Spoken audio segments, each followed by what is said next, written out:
minutes, you've missed out on a fascinating conversation that we're having in Bokoni Bophirima. And in fact, if you watch this debate, who knows, in the near future, this could be the Moses Kotane province. We'll see in the future. Okay, now let's start wrapping up our conversation. We don't have a lot of time left, but there's a few issues that I'd like to ask just our guests here. Madam Speaker, it is a concern when people are in the provincial legislature with criminal records. How did this happen? Oh, the Babuile issue. In regard to the Babuile issue, Peter, you must remember the legislature is an institution and we are the custodians of the law. I will keep reminding the viewers around that. So our responsibility is to make sure that all the processes are correct. Whatever decision that we take, we must be sure that legally we are correct. On the Babuile issue, yes, there was an issue and hullabaloo over all media and social network. As the legislature, it was not our intention to leave Babuile for 1 month with a salary, but we had no relevant documentation before us as the legislature. That will make us to come to a final conclusion. We only received relevant documentation after engaging the NPA that, please guys, there's this information around the media cycles. Can you clarify us? Upon receiving that documentation, then we were able to implement and we were able to seek a legal opinion regarding the matter. As we speak, Babuile, it's not true that Babuile is still receiving salary from the legislature. We have long cut that salary. The only thing that is happening, and that issue is not within the powers of the legislature. You must remember the current of the kind of the system that we have in South Africa is the PR system in Parliament. So all members of Parliament are representing their own political parties. It is not the Speaker or the legislature to decide who comes and who doesn't come. But is there no vetting process that takes place? Yes, indeed. Indeed, we have acted. What I'm trying to drive you at is that, yes, the position is still vacant, but it is the responsibility of the EFF as the party to fill in that position. It is not the responsibility of the legislature. As the legislature, we have played our role. We have written several letters to them that, look, you have to really fill this position. The least that we could do thus far is to make sure that in terms of their political party funding, because we cannot continue to fund a vacant position or a vacant seat, we'll cut costs also around that. All right. Okay. MEC, enterprise development is another hat that you wear. And if you're going to get to the 6%, this is an area that really needs to be fast-tracked. What are your plans? If I want to start a business, if I want to get my enterprise running, what are you doing for me? Yes, I think yes, Peter. What we are saying is building on the villages, townships, and small dorpies economy. We are saying we need to build cooperatives. We are going the cooperative route, but we're also saying that 60% of our procurement needs to go to villages, townships, and small dorpies. And therefore, it's going to be very important for us to develop these cooperatives. Linked to that, we are saying that these cooperatives must be in line with government services. We need to link these cooperatives onto the database of the provincial government as well as municipalities. Within the villages, townships, and small dorpies, we are looking at enterprise development centers to set up an enterprise development center in every small dorpie, in every municipality. We are looking firstly, at least in every municipality, to set up one. The cooperatives will then operate from these enterprise development centers. We're looking at this to have a one-stop center within your village, where you bring services, where you bring skills training, where your cooperative would operate from. Premier spoke about the Youth Enterprise Services. We're looking at incubation periods. We need to assist these cooperatives.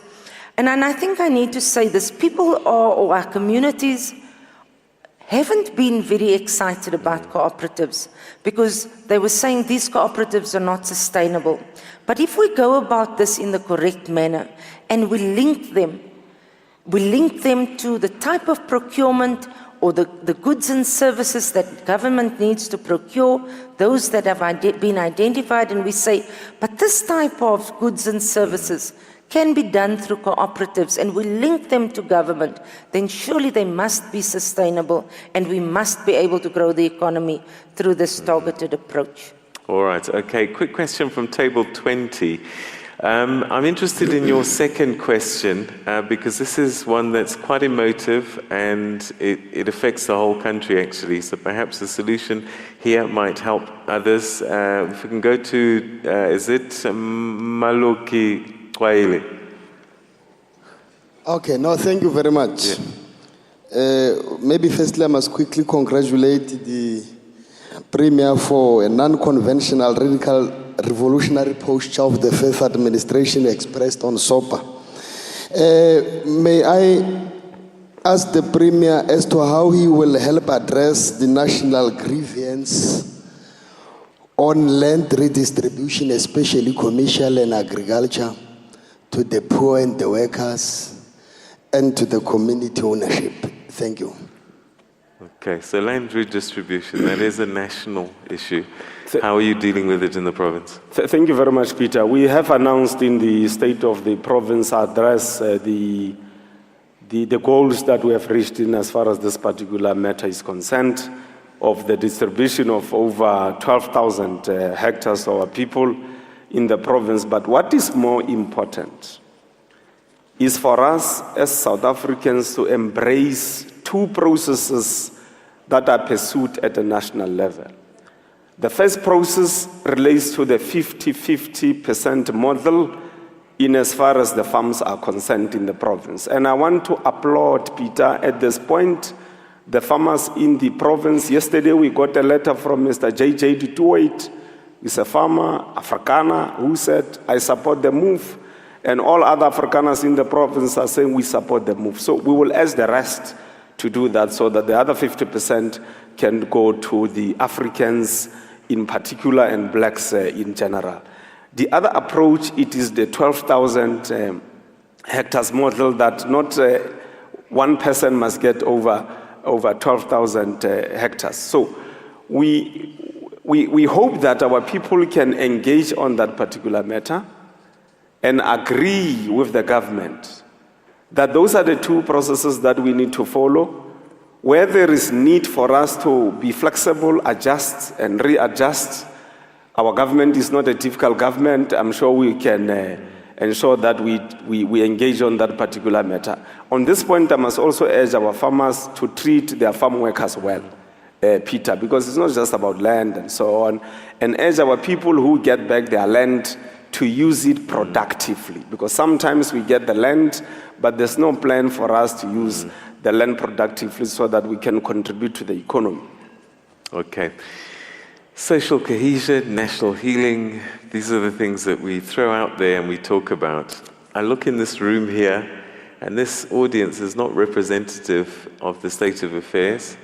When we have these national days, we don't see all our people there. Is it that they're not interested? Are we not integrated? When we go to the rugby matches, not all our people are there. How are we there? The road towards reconciliation, healing, and renewal, nation building in this country is going to be a road that is perpetually under construction. It's not going to be an overnight thing. It's going to be protracted. It's going to be difficult. Last year in December, on the 16th, we called our people to the reconciliation and healing event at Marikana.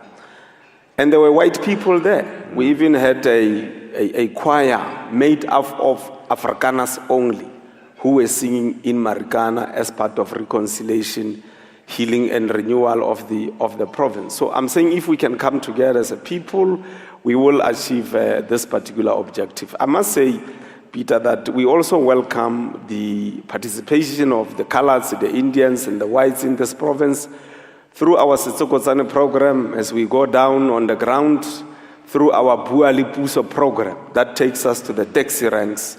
They have been coming forward, participating and making sure that they engage with their own government. And they have said, Premier, working with your executive, your mayors and so on, please come more and more to our areas so that we can feel to be part of this particular process. Mahika Mahikeng, the music festival that is taking place in December, we have particularly appealed to the Afrikaner community to make sure that they participate in that particular program. So they are going to be coming, and I think it will be a clear indication as to how, as a province, slowly we are beginning to come together. In Afrikaans, it's two naderen, bikistarach, and I hope that one day we will be able to say we have now achieved a united, democratic, non-racial, non-sexist, and a prosperous society.